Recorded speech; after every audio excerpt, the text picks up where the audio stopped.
Hello, everyone. It's Reem from Quantum Base, and today we're getting the chance to share with you one of the most fun parts about working in Quantum Base and being part of the community, and that is these talks.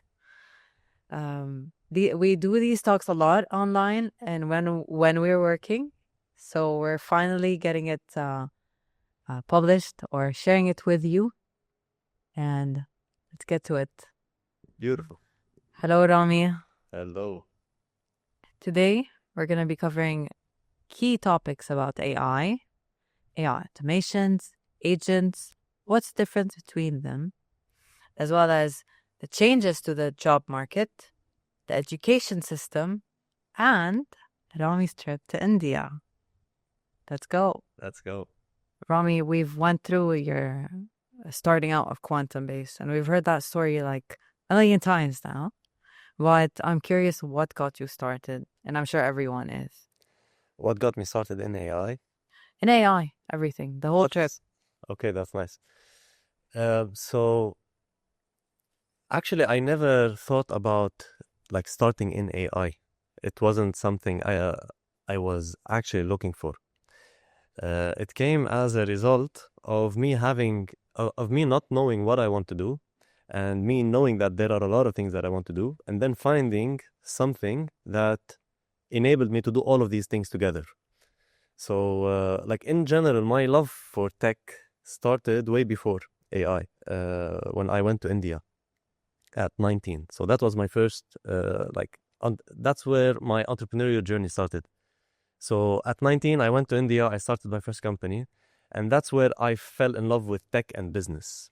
So ever since, I was like always on the lookout for technology in general, but like the moment I realized I want to dive into AI, it was so unexpected. It was like it happened the moment I was starting to use ChatGPT, basically.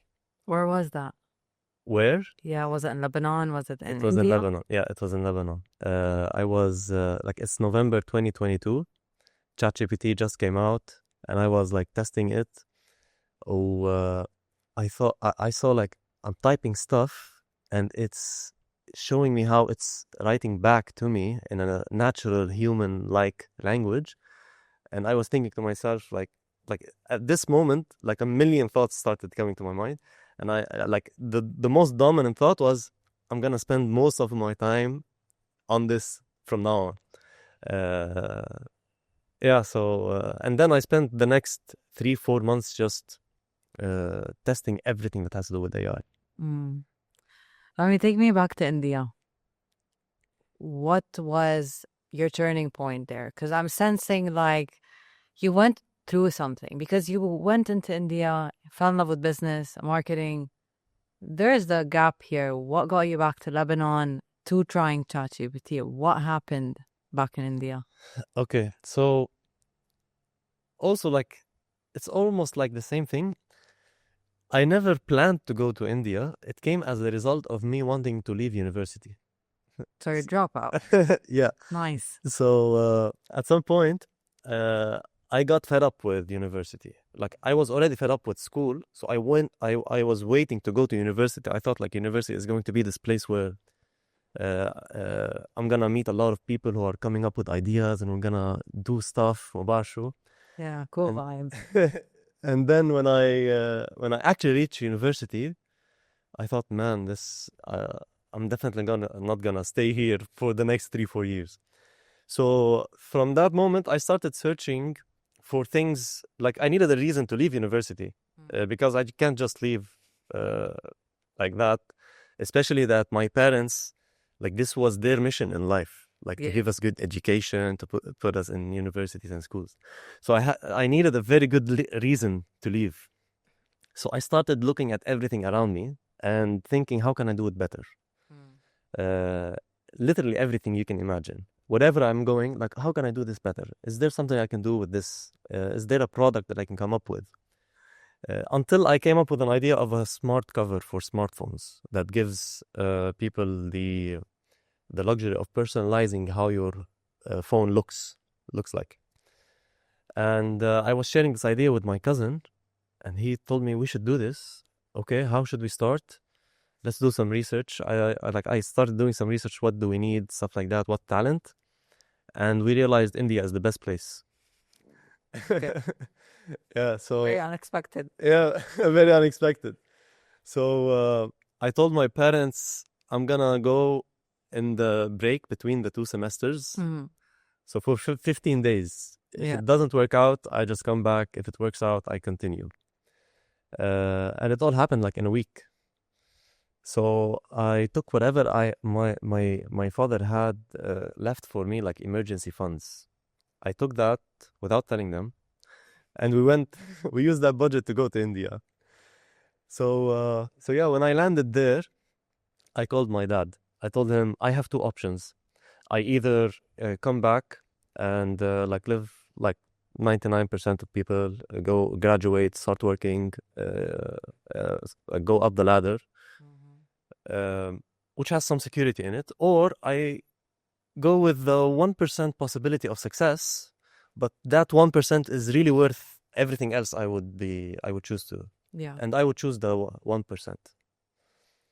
So I'm not really coming back until we do this. So yeah, that's how it happened. And we stayed for 3 months. We had our first rough prototype, came back. My partner went to Qatar.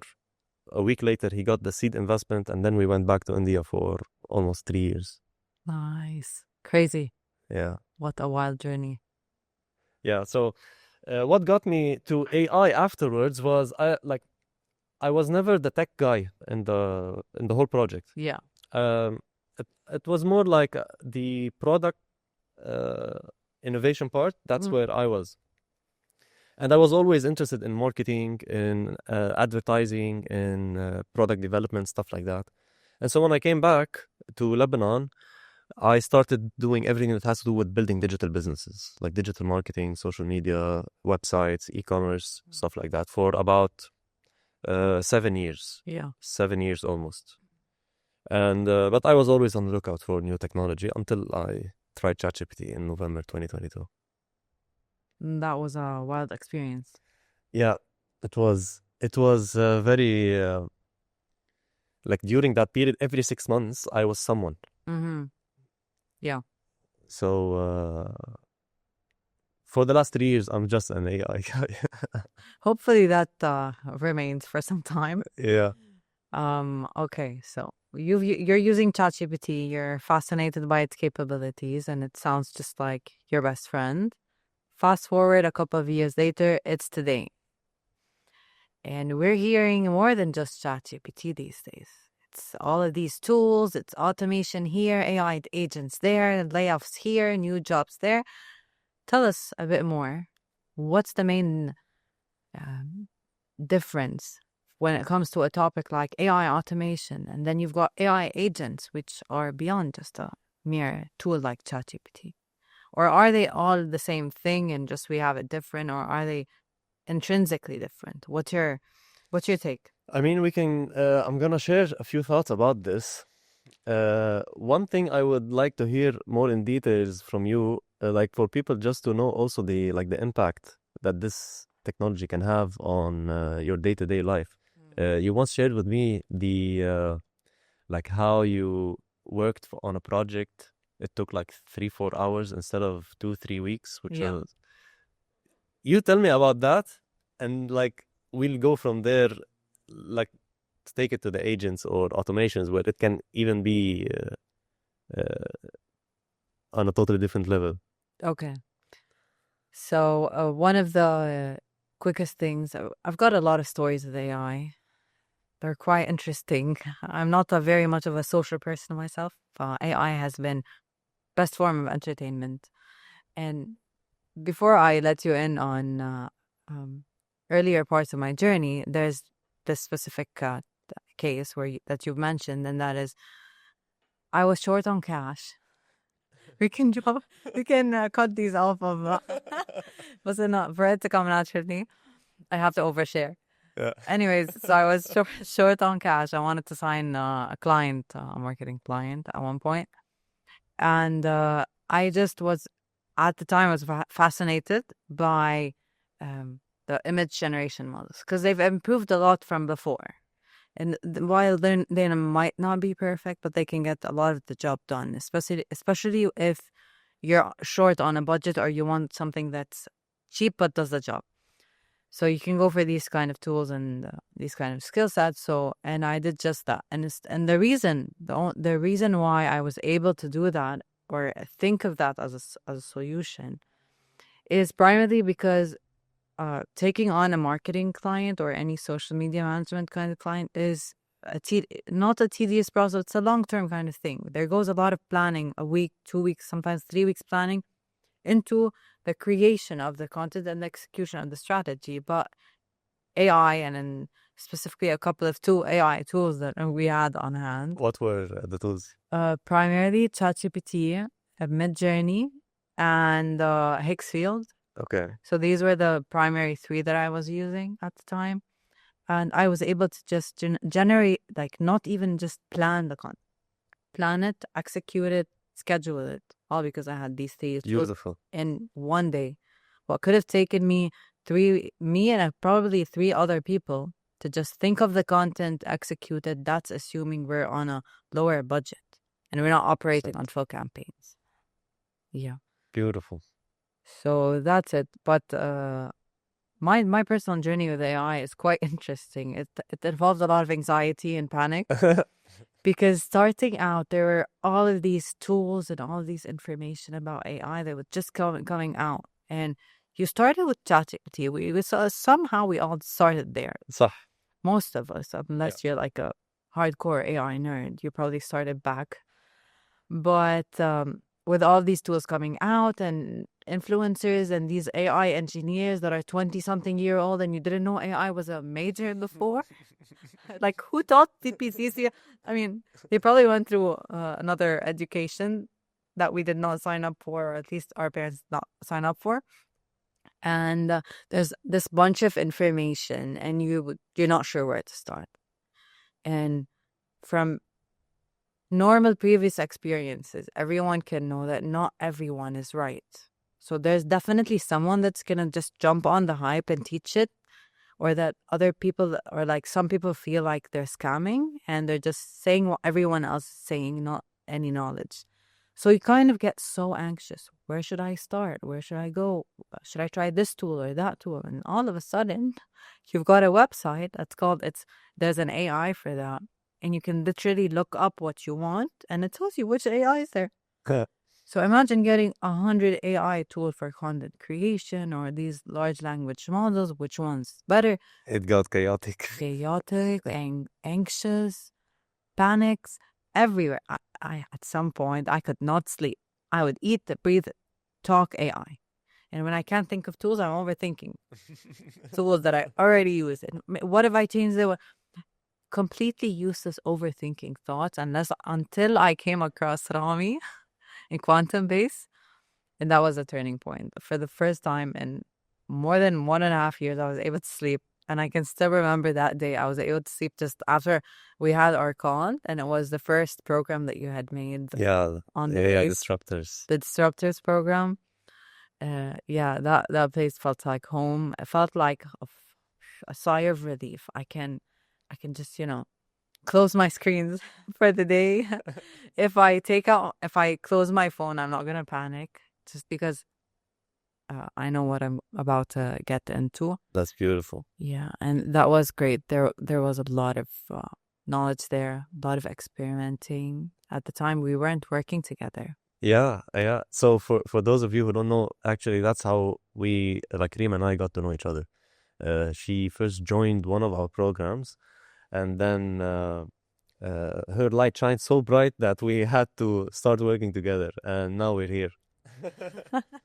Beautiful. Yeah. So now, like back to the idea of the agentic and automations, I think there's a very important thing to explain to people, which is the difference between AI agents and AI automation. I just want to be clear on something, and let's clear out the waters for myself and for others who share my opinion. That is, what is an AI agent?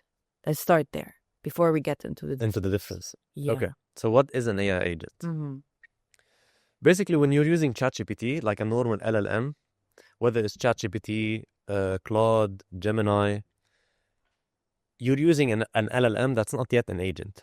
When you connect a tool, an external tool, so let's say you connect your Google Sheets, your email, your calendar, you connect any form of tool to that AI model, and that AI model is able to take action, so it can extract information, it can add information, it can update stuff, then it becomes an AI agent because it has agency. So the word agent comes from the fact that it has agency, so it has power to do things with these tools. So that's the AI agent. That's what an agent is. It's an AI model that is capable of taking action on external tools. Okay. And basically anything you can do on a computer, you can have an agent for, because as long as it's on the computer and it has, let's say, an API, then you can connect it to any AI agent and it can start taking action on behalf of you. Or semi-autonomously. Now, that's the different levels of how autonomous you want the agent to be. Mm-hmm. And how do you turn off an agent? So it depends where you're building it. So the level 1 of AI agent is actually something that everybody can do, which is custom GPTs in ChatGPT. And so if you're using ChatGPT Plus, you can create custom GPTs. And what that is, it's actually the first, it's level 1 agents. Because you can add a system prompt for a specific chat, let's say. You can train it on a specific process, give it some specific knowledge. And so whenever you're starting a new chat with that GPT, it already has that background. That's level 1 of agents. And you can also connect it with tools inside ChatGPT.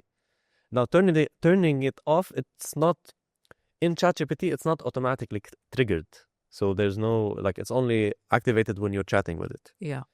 But other stuff like agents on N8N or other platforms, it depends on how they're triggered, and that's where you turn it off or on. Okay.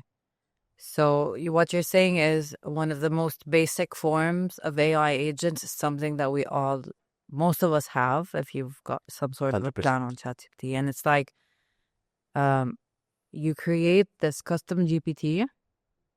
I mean, we've used it, but if I were to explain this to my 14-year-old brother, I would tell him that one of the basic forms of an AI agent is when I create a custom GPT. 100%. And this system prompt that we all, the technical people know about, it's just basically the clothing and the characteristics of this agent.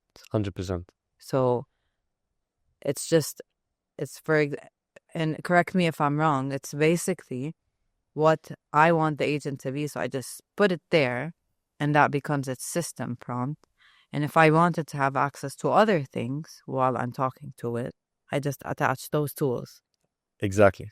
Amazing. And it becomes an agent. Awesome. Hello. Cool.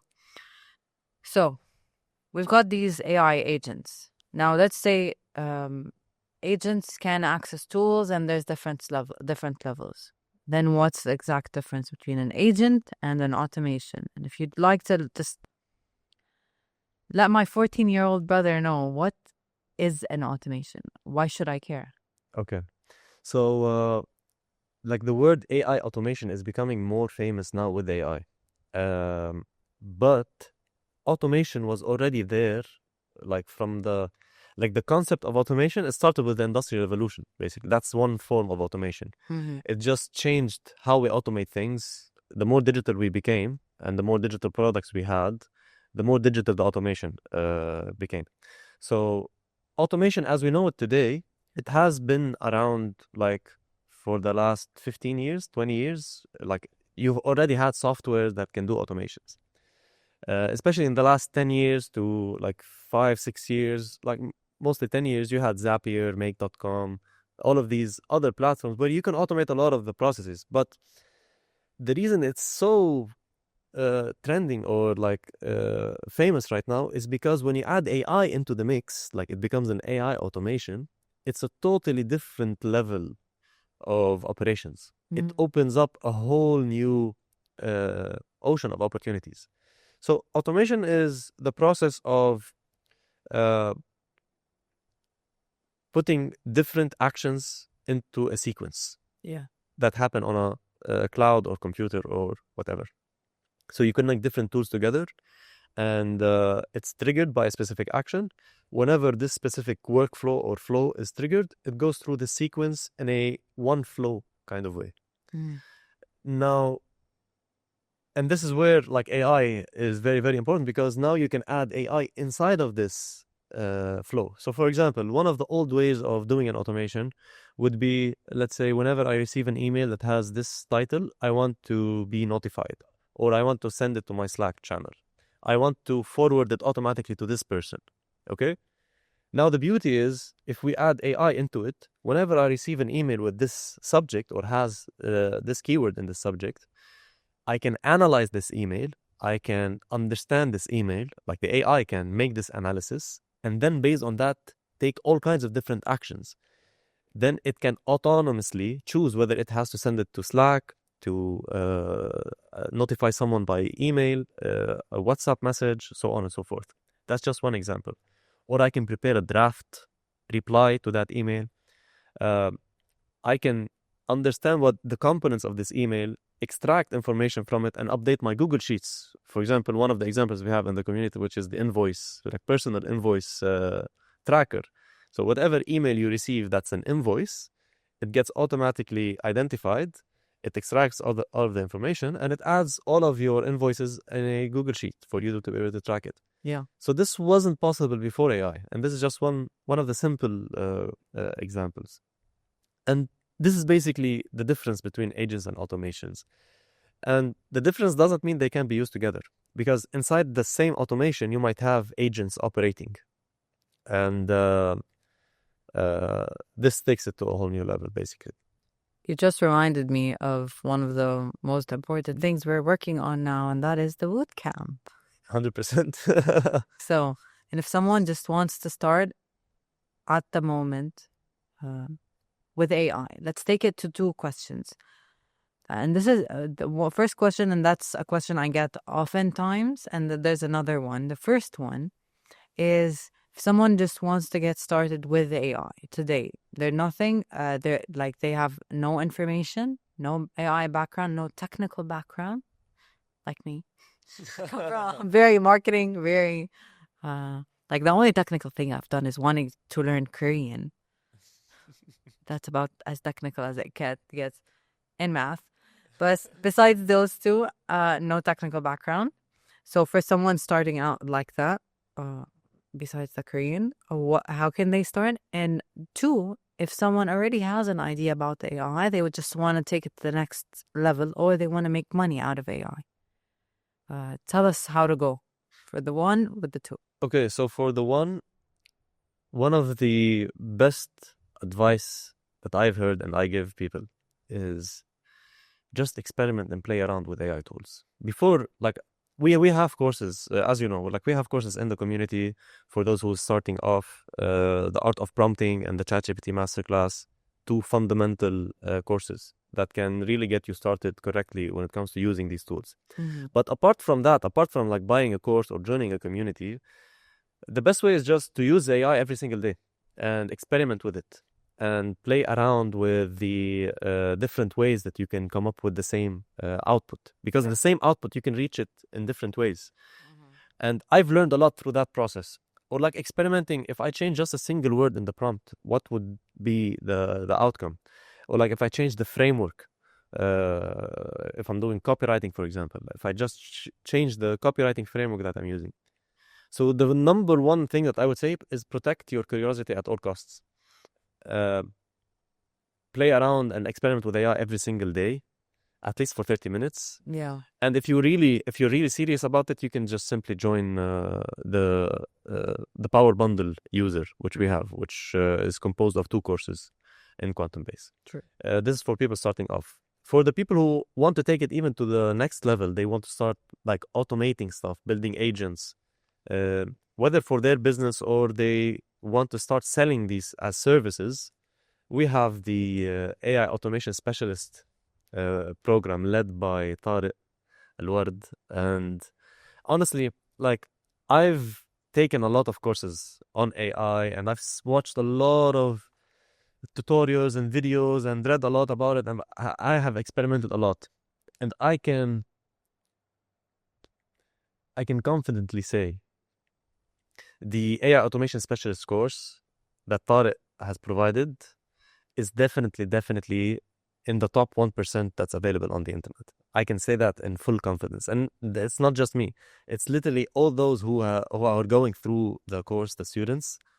They're realizing just the immense value and the way all of this information is being provided. That is amazing. He's a blessing to Quantum Base and to anyone who's getting into AI through him. Truth. So yeah, that's for those who are interested to actually start selling these services or enhancing their business, maybe creating your own dream AI workforce, for example. So from what you're saying, now I'm a student in the boot camp myself, and I absolutely love everything we're learning. There's so much that it's, first of all, it's so fun, especially with Tariq being the master of the course. And one of the main reasons for enrolling in the course is one, just want to master the skill of being an AI specialist. That's one. Two, automating my internal processes in my side business. And three is there's a huge difference when you're thinking of solutions. Let's say you're fascinated by AI and you just are thinking of everything. It's one thing when you're not knowledgeable about it or you don't have a lot of information about how things work on the back end versus when you actually do. 'Cause one of the main differences is the quality of your solutions or the quality of the ideas you come up with, because there's that your whole perspective on AI would shift when you hear the word API. One of my favorite words because it cuts out a lot of BS from the equation and it just 100%. focuses on the important stuff. And that's something I did not know before starting out with Quantum Base, and specifically before meeting Tariq 100%. properly.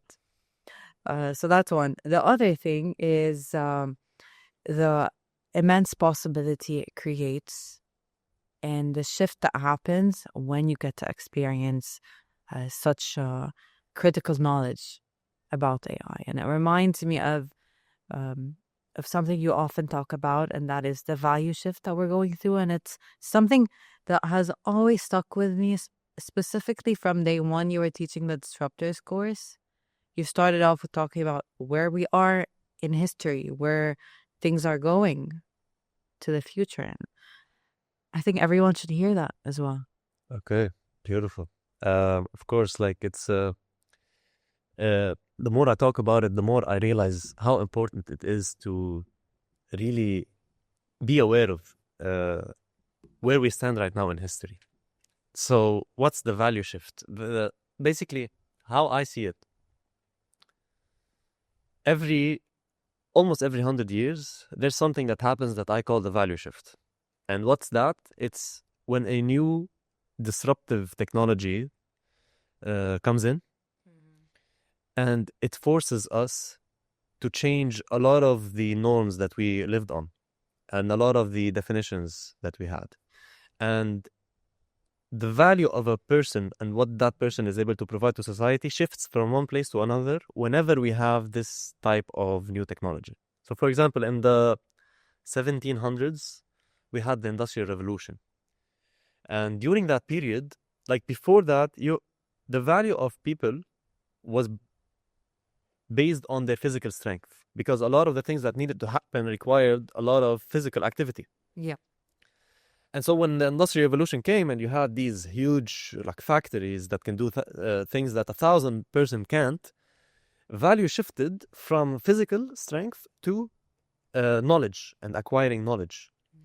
And that's why the value to certificates and doctors and lawyers starting increasing in value, because if you had access to that knowledge, which was only in specific institutions, then you had an added value to provide to society.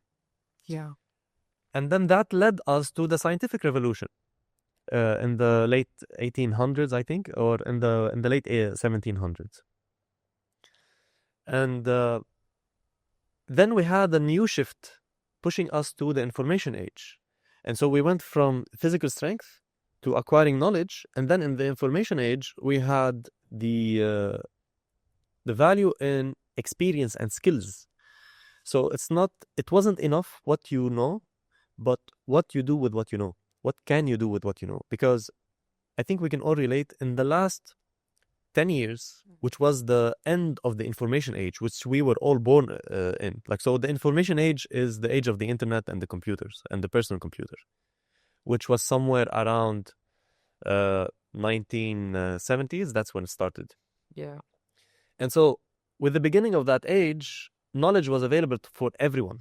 And since knowledge is available for everyone, you can't have a competitive edge by knowing something. It's now available on the internet. And so your value shifted to what can you do? What are your skills? And that's why in the last 10 years of the information age, most companies were hiring based on your experience, even if you don't have a degree or a certificate. Because the value of a degree, it took that value from the previous age. And now, in the age of AI, we're living in an age where things that required 7 or 10 years of experience, you can now do in a simple prompt. And so again, we're living through a new shift. So it shifted from physical strength to acquiring knowledge to having a skill set. And now there's a new shift, which I personally see as shifting towards ideas and the quality of ideas. Soft skills, human-to-human communication skills. Because if you have a very good idea, you already have the knowledge on the internet to do that, and you have AI to execute it. So it's like if we look at it from a global standpoint, technology is always pushing humans to discover their higher faculties and their higher expressions of creation. It's like you always have a new technology that pushes and breaks the boundaries that you got used to, because a lot of the 9-to-5 jobs right now are very robotic. Yeah. Like, it's very robotic, it's very repetitive, and it makes total sense for something else to take this job instead of a human doing it. Because I'm a firm believer that humans are naturally always seeking to expand, and they're always seeking to grow because that's their true nature. And therefore, they're always in this process of breaking the boundaries that they've created so that they can explore even wider landscapes and wider possibilities. Yeah. And this is what AI is doing right now. Suddenly, anyone can start building an app to a certain extent. Like, it's not perfect now, but we're going to reach the point where if you have an idea of an app, you can build it. So imagine how many people had so many beautiful ideas, just didn't have the experience or the funding to do that, or the skills. And so it's the age of coming up with deep ideas, with ideas that connect different fields together. Which brings us to the other part that is connected to the value shift, and that is, I usually give Leonardo da Vinci as an example. Like, in the age where we had Leonardo da Vinci, Michelangelo, Nikola Tesla also, like all of these people, you can't classify them in a specific category. Like, is Leonardo da Vinci an artist or a mathematician or a scientist or a chemist? He's a lot of things. He's all of these together. He's a polymath. That's the word. He's a polymathematician. And when we went through the information age, because there was so much knowledge, you can't know a lot of things, so you had to be specialized. Yeah. So during the age of, like, the information age came this specialization. Now, since all of this knowledge is in AI and AI can do the execution, AI can become the specialist. Our role as humans is becoming, again, polymathmaticians. It's us knowing about different fields and coming up with ideas that connect these different fields using AI to execute these ideas. So what you're saying is that whoever has great ideas and whoever feels betrayed by the 9 to 5 and whoever can't find a job in this world, in this day and age, or couldn't find a job before, now is the genius? Is that what you're saying? What you're saying? That's possibly it. It's like all those who were lost and not knowing which major to choose and so on. It's actually very natural because you weren't made to be just specialized in one specific field in the first place. Mm-hmm. And it's normal to be lost and not knowing what do you want to choose. And this is where AI comes, and you can be all of these together. Yeah. It's like it's like we got AI, and I don't want to sound like this delusional optimist here, but in a sense where it gives us a chance to hit that, like to come in contact with our inner child, our inner curious child. 100%. You know, the child that wants to discover where's the light coming from. Why is this warm? I want, even if it's fire, I want to touch it. You know, Me. these kind of things, and I want to see how the world works beyond what I can see. That's what 100%. I mean. That's the golden thing about being human, no? Absolutely. However, I do have a question to you, Rami, and I'm pretty sure some other people would share that. What about those people that are happy with their 9 to 5? I mean, it's normal and it's absolutely okay to like your job and to feel safe in a job. After all, at the end of the day, we all have ends to meet. We all have families, and a lot of us are the only breadwinners in the house. What can you tell these people? How can we help them? How can they prepare? Or how can they benefit from AI? This is a beautiful point to mention, because it's not like this whole shift is gonna happen within the next 2 to 3 years. So, for example, you have a hotel in China where now it's fully operated with through robots and automation. Interesting. Yeah. So you don't need a receptionist. You don't need even the food is sent by a robot to your room. It's crazy. So you like this example on its own. It's literally operating where it used to require, I don't know, 50 different jobs that humans used to do, and now it's all being done by AI. Now, a lot of people will be afraid and think like, oh, but I'm happy where I'm at, like just like what you're saying, or like what about the people who don't want to do this? Like, it's a matter of choice. And the thing is, I don't see it being forced in the next 5 to 10 years.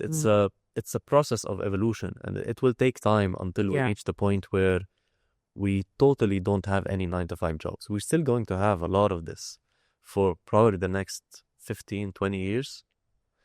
But eventually, there's a very important concept every person should have in mind. If we look at humanity as a single entity, okay? Therefore, is really doing something so routine that doesn't require any mind effort the way to go to improve and grow as humanity? Naturally we think, no, that's not the case. We're not made to be robots. The last 10 to 15 years, all the kinds of jobs that we have is making humans robots. Yeah. Some people might be okay with that. However, I don't think they're okay because they like it. They're okay because it's comfort. It's comfortable to be that way. And growth never was comfortable. True. And so if we look at it from a humanity perspective, if we're all feeling this discomfort, it's because we're all progressing right now. At least we have the opportunity to progress. And we also have the will and the free will to choose not to. And this is a personal choice. But for me to, for example, to be very I don't think someone who's 100% comfortable with a 9 to 5, not a 9 to 5, the idea is not a 9 to 5. You might work 2 hours, but with the idea of doing something that doesn't require your mental effort, anyone who's comfortable doing that, it's either you're an artist, so it's not mental effort as much as passion to do, and that's, I think, one of the most valuable things that you could be doing. But if it's something robotic, like for example, I don't know, data entry, stuff like that, receptionist, you should be considering in evolving. I can say, oh, okay, no problem. Like you can stay there. I don't think they're gonna be in a good place if they choose to stay there. It's actually a great opportunity because I think how many of us had a lot of interests and passions and talents that we just couldn't work on because we had to fit into a specific job role or a major at the university, or because people convinced us that we can't really live, or like we can't bring food on the table because of the talent that we have. I think this is the age of really going after your talents, because this is one of the most unique competitive advantages that you will have. Yeah. Everybody has the same technical skills right now because of AI. So it's like, especially with the next 5 to 10 years, everybody will have a PhD level assistant on their computers and devices. Like, so it's the democratization of skill set. Correct. Yeah. And what really sets you apart is your talent in this case. It's being yourself. It's exploring all the possibilities that are already hidden in you. And it's not an easy process, but it's definitely needed. That's how I see it, at least. It's like AI is a threat for dishonest people. Because wow. That's nice. Because an honest man will want or a woman, of course, an honest human would want to improve in their work. And even if it's a tedious 9 to 5 data entry, whatever kind of job they're having, they're going to want to learn AI to make themselves work 100 times faster. Khalina, take it easy. 5 times faster or 2 times faster, and then it'll help whoever they're working with or a company they're working for get more done. That way, even the company can make the cash, and they're getting the benefit of it. So they're an honest person and they appreciate their craft. And for the person that is either at a higher role in a company or they're starting their own, AI is just going to facilitate the tedious things. So like you've said, they have time to use their brain for things that are really fun and things that really matter. And another thing comes to mind, speaking of the AI giving us a chance. I just would like to touch base on an interesting insight. And that is when it comes to arts, music, and the creative fields, specifically art and music. We see a lot of AI tools that can create art at an immaculate levels. Just the other day we had we learned how to create an automation for birthday songs, and they were great. Honestly, the lyrics were amazing, music top notch. Even the genre of music was really cool because you could change it based on what you want.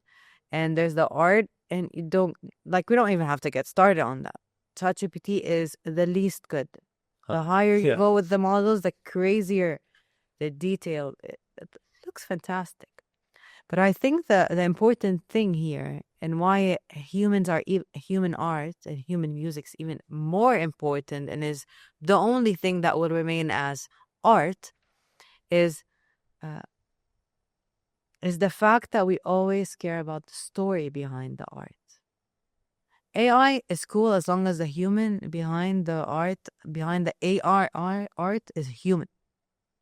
If I'm the one prompting, I'm using my words and my science, I'm going to create great art with AI. I just gained new tools that don't have to be a canvas and a brush.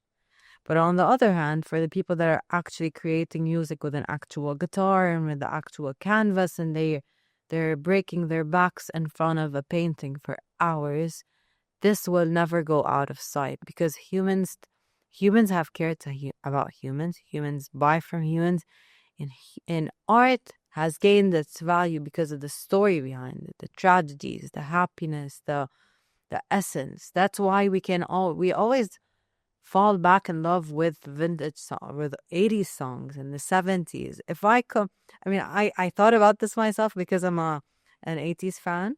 So if someone created the same music these days, it wouldn't have the same feeling. 100%. Not at all. Like they'd be dressed up in this old retro kind of outfit, and it's just gonna be a dress up music video and just old stuff. I'm gonna always relate it to, oh, they're copying some artist from back in the 70s. Whereas if I listen to some of the really old songs, it's gonna hit home. It's gonna feel like I relate to my mom, to my grandma, maybe to a friend that's much older than me. And it has a whole different vibe. 100%.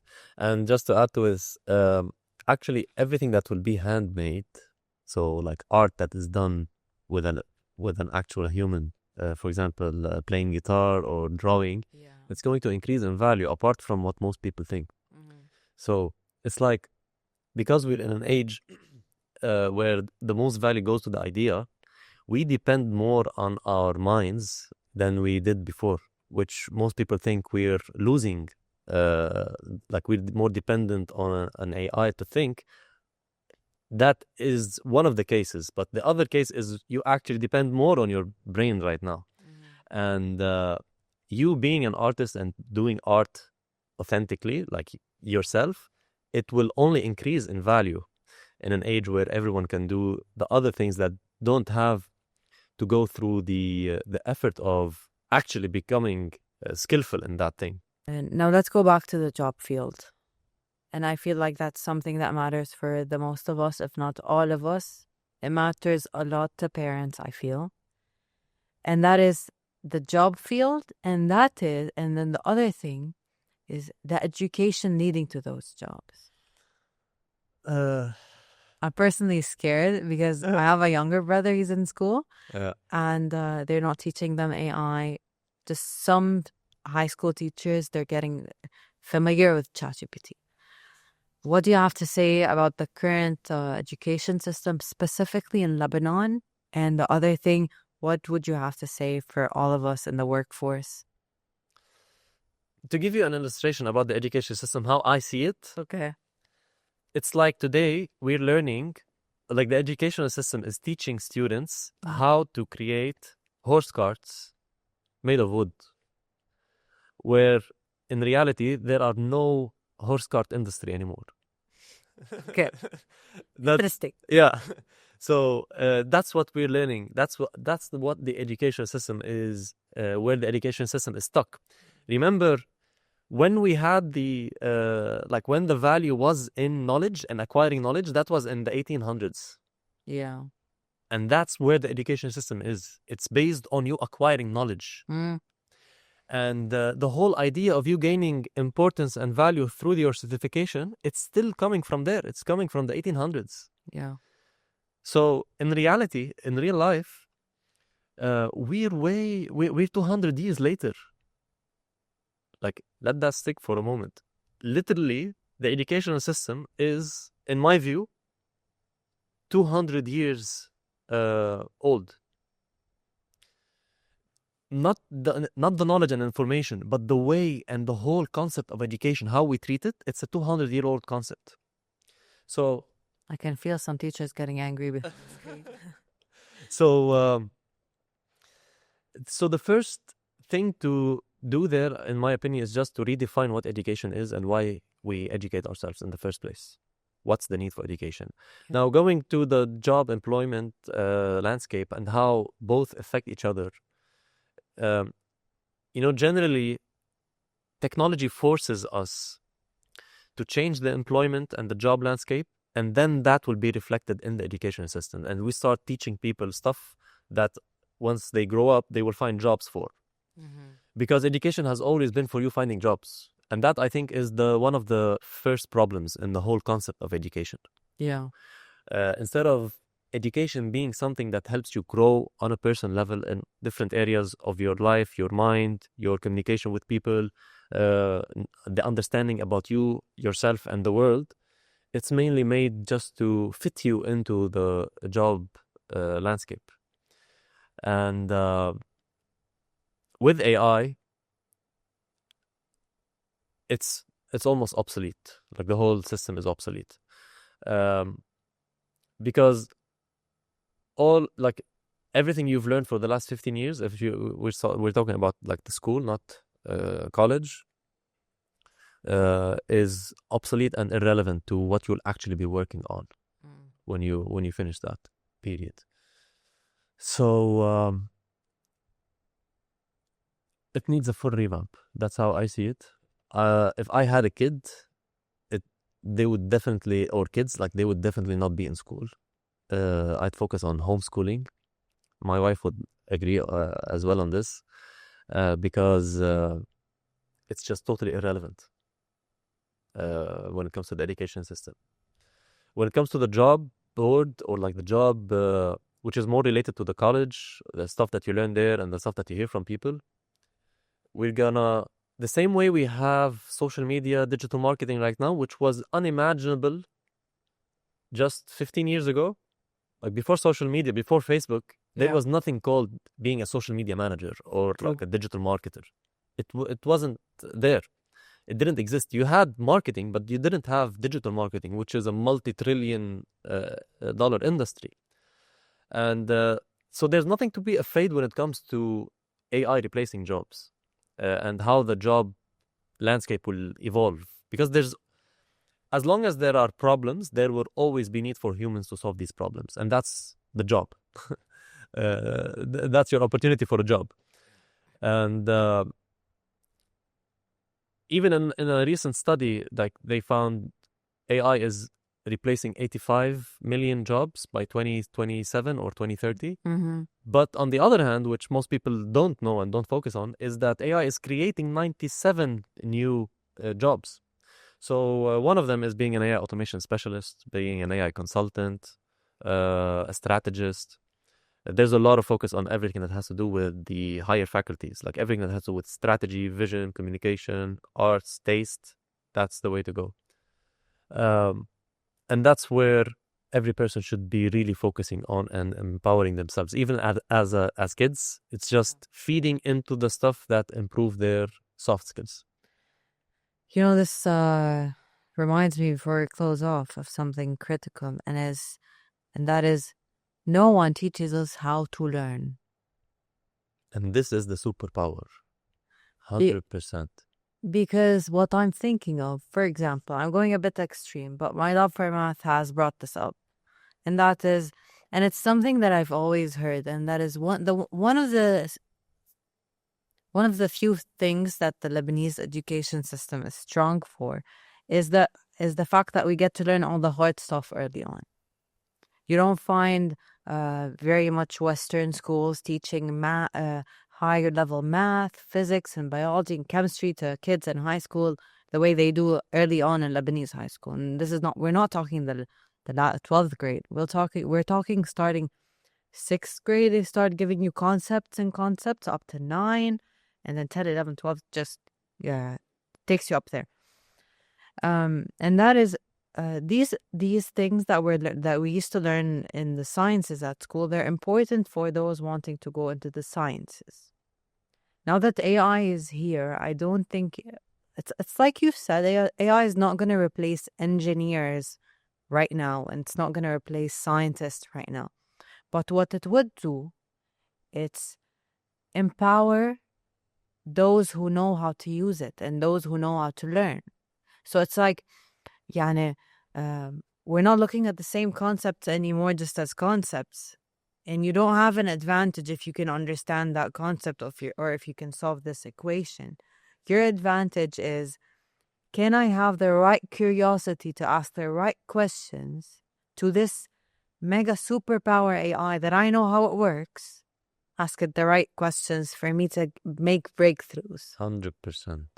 get fine treatment as a doctor, create even more, like foresee things that could happen in the future, or build things that were not even possible by imitating nature for architects and engineers. Beautiful. So it's primarily the change is needed on the side of how we learn, the concept of learning to learn, not to feed people, Yes. spoon feed people, because that might have passed in a few years back. كانت تقطع, but these days it doesn't cut it at all. So yeah, this was a very heavy talk, It was. very reflective one. I think there's a lot to do. I'm really grateful that we get to share these talks very often, especially with you and Tariq. You're hosting the webinar upcoming. For everyone that's listening, if you found this interesting, if the topic of AI, your future, your career path, your interests, and everything in between, if these are things you're interested in or you care about, there's one place that's like home to me, and that is our community, Quantum Base. You can join with the link at the bottom of this video. It's myquantumbase.com. It's a community of all of us people that are interested in AI and not interested in AI, but we just want to be around people that are passionate, that know what they're doing and don't know what they're doing, so we don't feel left alone. And yeah, make sure to join us. We want to see you there. You of the 10 people who are watching it, or 100, hopefully much more than that. And yeah, thank you, Rami, for Thank today. you. Thank you, Reem. So many more to come. Of course. Amazing. Blessing.